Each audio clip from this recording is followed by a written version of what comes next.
Fallecieron al menos 33 personas y hay al menos 70 desaparecidos en Alemania tras fuertes inundaciones en el occidente del país. Las autoridades evalúan edificios afectados y se esperan más lluvias en los próximos días. En Bélgica también murieron 6 personas. Tenemos informe desde Berlín. Continúan las protestas contra el gobierno cubano. Por tercer día se manifestaron exiliados y anticastristas en Miami. Las movilizaciones se vieron en otros países de la región y desde España el gobierno elevó su rechazo. También hubo algunas manifestaciones a favor. Y en los deportes, etapa 18 del Tour de Francia con 2 puertos fuera de categoría y final en alto. Aunque todo indica que el esloveno Tadej Pogačar seguirá vestido de amarillo, se espera una dura batalla por el podio. Tenemos información desde Pau, el sitio de partida. Un cordial saludo, mi nombre es Ángela Gómez y estas son las noticias de France 24. Comenzamos el informativo con información de Alemania. Fallecieron al menos 33 personas y hay decenas de desaparecidos por causa de las fuertes inundaciones en el occidente del país. Las calles se convirtieron en arroyos, fueron arrastrados automóviles y algunos edificios colapsaron. Las aguas inundaron también la ciudad belga de Purgatoire, cerca de la frontera alemana, y hay 6 muertos. Vamos a Berlín con el reporte de Tomás Esparro. Las imágenes de las inundaciones, de las fuertes lluvias y de las tormentas, en particular en el occidente de Alemania, están causando cada vez más preocupación en el país a medida que las autoridades locales actualizan el número de muertos, el número de desaparecidos e informan también no solamente sobre las casas que ya han colapsado, sino también sobre los edificios que están en riesgo. La situación es tan delicada en algunas zonas que ya hay distritos que tuvieron que declarar el estado de emergencia para permitir que soldados con maquinaria pesada pudieran llegar a la zona para ayudar con las labores de rescate. Y más importante aún, la situación no está del todo controlada y hay preocupación especial luego de que el Servicio Meteorológico alemán informara que en especial en el suroccidente del país esperan lluvias fuertes este jueves y posiblemente también el viernes.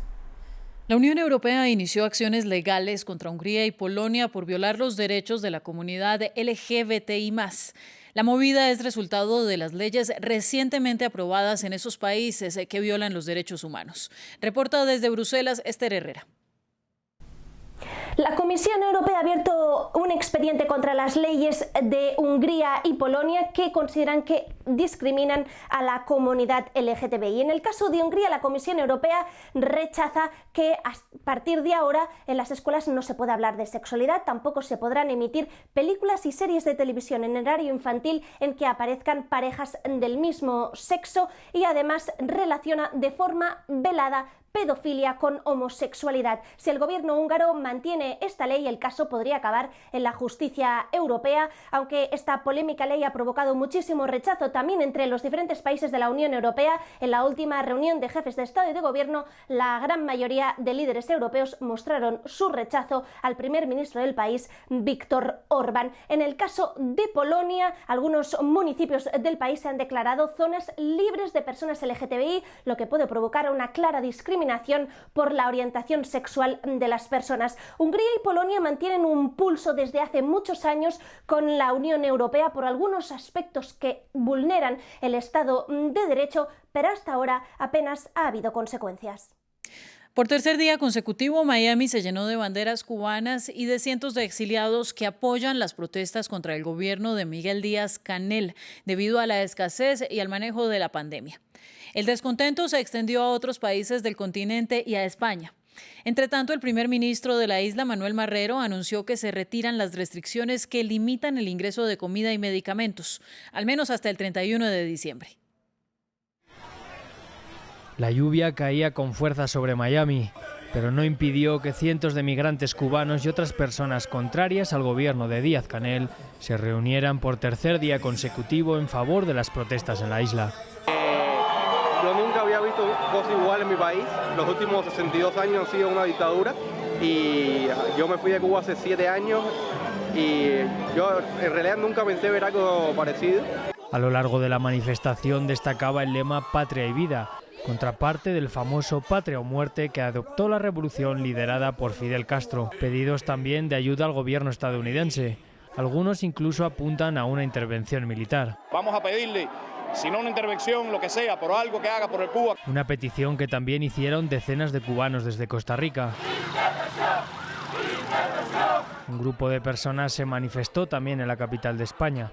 Allí exigieron libertad de expresión y mayor democracia en Cuba. Durante el miércoles, el presidente español Pedro Sánchez afirmó que en la isla no existe democracia.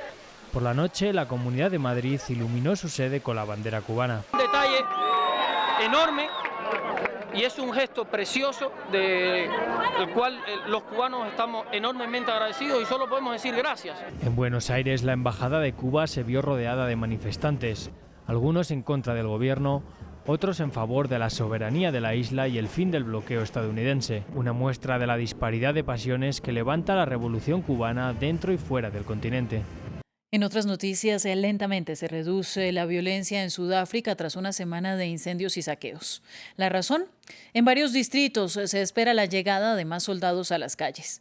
Escenas como las vistas en Durban, donde multitudes arrastraron carros cargados con harina y otros alimentos básicos saqueados, empezaron a mermar.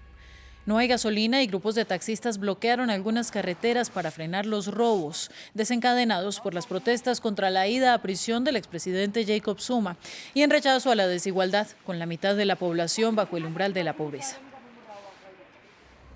En noticias de COVID-19, con la variante Delta más contagiosa y feroz, se plantea una tercera dosis de la vacuna.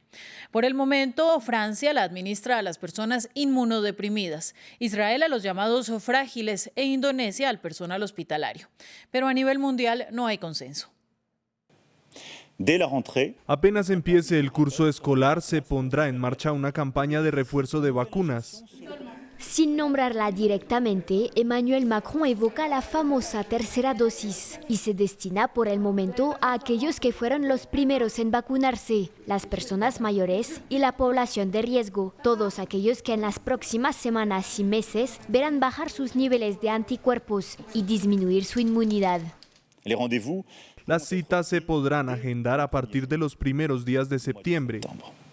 En un momento en que la contagiosa variante Delta está provocando brotes en todo el mundo, surgen argumentos para una tercera dosis, con Pfizer-BioNTech liderando la defensa de esta inyección. Según los laboratorios, debería administrarse 6 meses después de la segunda dosis. Europa dice estar lista. Ya estamos bien preparados por si la necesitamos. Estados Unidos es un poco más reticente. Nos estamos asegurando de tener tantas opciones sobre la mesa como sea posible para nosotros, el pueblo estadounidense. En Israel ya se decidieron. La inyección de una tercera dosis comenzó para el público llamado frágil, pero el regulador sanitario internacional ya advirtió que una dosis adicional no está en la agenda mundial. Cuando muchos países ni siquiera han empezado a vacunar y otros países ya ha vacunado a la mayoría de su población con las 2 dosis y ahora está pasando a una tercera dosis, que es el refuerzo, es seriamente decepcionante. No tiene sentido.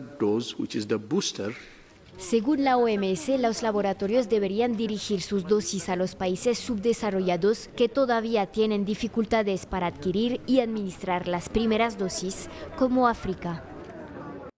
Finalizamos con información deportiva. Hoy es la etapa 18 del Tour de Francia, la última de alta montaña. Con 2 puertos fuera de categoría no se esperan grandes cambios en la general.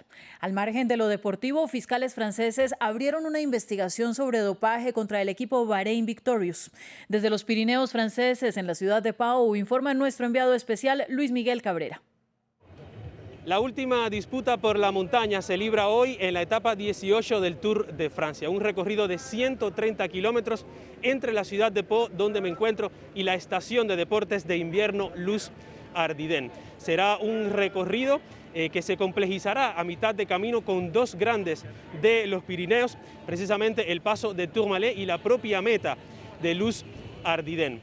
Será, por supuesto, una batalla decisiva para los escaladores, aunque es poco probable que se produzcan cambios en la clasificación general más allá de los 5 primeros lugares. Y como colofón de esta jornada, el propio presidente Emmanuel Macron estará en la meta para premiar a los ganadores. Siga con nosotros, esto es France 24.